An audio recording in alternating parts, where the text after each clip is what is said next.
This is the fourth video in a series of how to completely remove the rear subframe from a Mercedes 107 SL. The first video in the series dealt with the removal of the rear sway bar and drop links. Second video was all about how to remove stuck brake discs and disassemble the parking brake mechanism. The third video dealt with the coil springs and how to get the control arms out. This video is all about how to actually remove the subframe, which involves removing the rear differential from the car.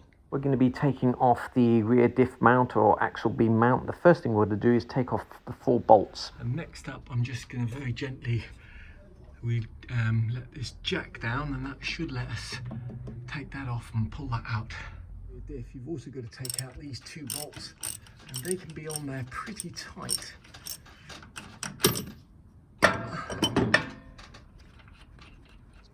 Gone, the rubber is brittle and cracked. We'll be replacing this part here, but it is an expensive part. That's about, cheapest I could find, that was about £47 for that, but it is time to replace it. This flex disc here is right in the way of getting that last bolt out. That's the last bolt holding this control arm on, and I just can't get it past that flex disc. Rear diff down, let the exhaust off the hangers, it's just supported here. Drop the rear diff down, and then you can actually get in there with a wrench. The subframe is attached to the rear diff with 4 nuts going over studs, and the easiest way to get that off is to drop the diff down as far as it will go. Big screwdriver or pry bar to disconnect the subframe from the rear diff. And now I'm hoping that I can just move this out the way so that I can get access to that bolt. Bolt out, which means I can get this control arm off, then we should be able to get the subframe out.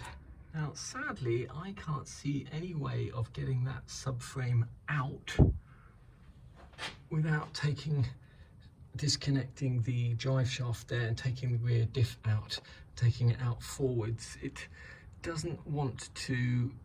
We can't drop this rear diff down anymore here. The problem is there's just not enough clearance to get that over there. Unfortunately, it's just hitting the top, and I can't see any other way of doing it other than disconnecting this here. These are really awkward little bolts to get out because it's very difficult to get a socket in here, but I'm finally managed to break it using a hex bit like that and a spanner on the other end. I'm going to mark this before I take it to pieces so I can put it back exactly how it was. It is free from the transmission, from the drive shaft, and all we have to do now is see if we're strong enough to lift it away, and then we should be able to get the subframe out. Okay, that is the rear diff and axle shafts out, and that only leaves, whew, that was heavy. That only leaves the subframe. How hard can it be to lift that out? And that is how you get the subframe out of a Mercedes 107. We're going to send that subframe and all the control arms and the sway bar, etc. off to get powder coated, sandblasted and powder coated.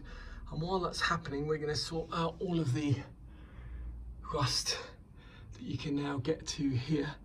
Probably sand it back and just paint it with something like POR 15 or maybe Eastwood rust encapsulator, the paint on version. We'll just have to see. Let's have a look at the subframe. It is in all its glory.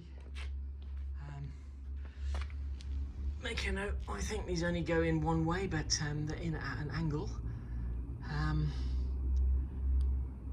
Once again, we'll get these old bushings or mounts out, and then we'll send this off to get sandblasted and powder coated as well.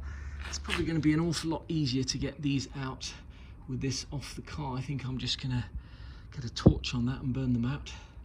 We're going to be renewing practically everything on the rear suspension. The control arms, springs, subframe, etc. will get sandblasted and powder coated, but I thought I'd give you a quick rundown on everything else. Basically, all the parts here came to less than £500. We spent a long time looking for the cheapest provider of quality goods. So we're going to start with the lower control arm bushes. That's the February part number 04996, and these come with the bolts and washers, etc. You're going to need two of them, one for each side, and the two together were £23.82 from Simply Car Parts. If you're restoring an old Mercedes, you don't want to be putting cheap parts on, but the idea is to show you where you get the quality parts for the cheapest price. And a good example is these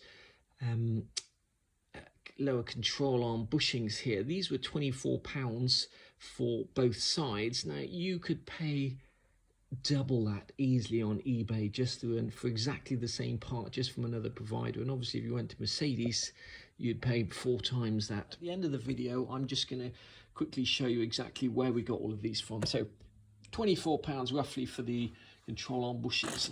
These subframe mounts, incredibly expensive. You about £350 or something like that from Mercedes. We got them from a company called MB Classics in Germany. They were still expensive, but delivered to England, we paid £143.60 for the 2 mounts and the 2 donuts. We'll be using the bolts that came off the car. Sometimes when you get the kits, you actually get new bolts and washers, etc. But there's nothing particularly wrong with the bolts that came off the car. This part here, the axle beam mount or rear diff mount, once again, impossible to find this from Febby or anyone like that, so we ended up buying a Melee part, which I don't normally do because they've not got the best reputation. But this was £47.99, the cheapest we could find that off eBay from a company called KMS. A part number on it for those that are interested: 014035 0016, and they're the Mercedes part number 1233511143. Now this is where we really managed to save a fortune. You can pay anything between £100 to £400 for a decent axle shaft or CV joint. We got these from Euro Car Parts, part number 654223041, and they've got a special offer on at the moment, plus they've got a £40 off deal. So the 2 of these cost us £166 for the pair, and as I say, new, they're normally about £400 each. Okay, so that was an incredible offer. You can obviously buy rebuild kits for your CV joints. Febby produce a kit that comes with the grease, etc. You'd need a special tool for clamping the wires, but you know, brand new, these were like £85 or something, and by the time you've gone to the trouble of getting the kits, you'll probably never do as good a job as the factory. So I think for that money, plus ours were completely rusted as well, for that money you're almost better off just getting a new set. The other thing that was incredibly cheap as well was the Paget brake discs. We paid for 2 brake discs. These are coated as well to stop them rusting. 2 brake discs and the brake pads. We paid just £41.59 for the 2 of those. Once again from Euro Car Parts. Amazing deal, because these are normally hundreds of pounds for a set of these brake discs. So everything together, less than £500. I estimate that the powder coating will cost us about £250, probably £90 for the subframe, something like, I don't know, £50 each for the control arms, and then they're £30 for the sway bar, something like that.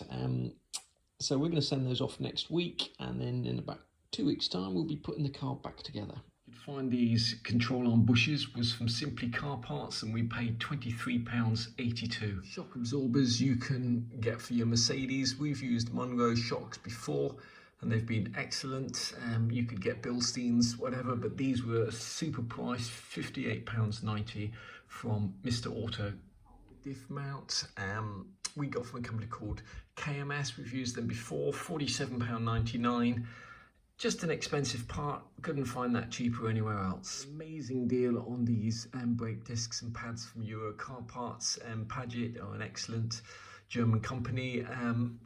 We actually got a 20% discount, so this price doesn't include a 20% discount. I think we ended up paying about £41 or something for those. That was a super car parts. The couple of drive shafts. This price doesn't reflect the £40 that they're giving you off at the checkout, so £166 for these. Absolutely fantastic deal. You would pay hundreds of pounds for one of these normally. Links we've covered in a previous video, but just to let you know, we got them from Ace Parts. Cheapest place we could find February ones, £15.88.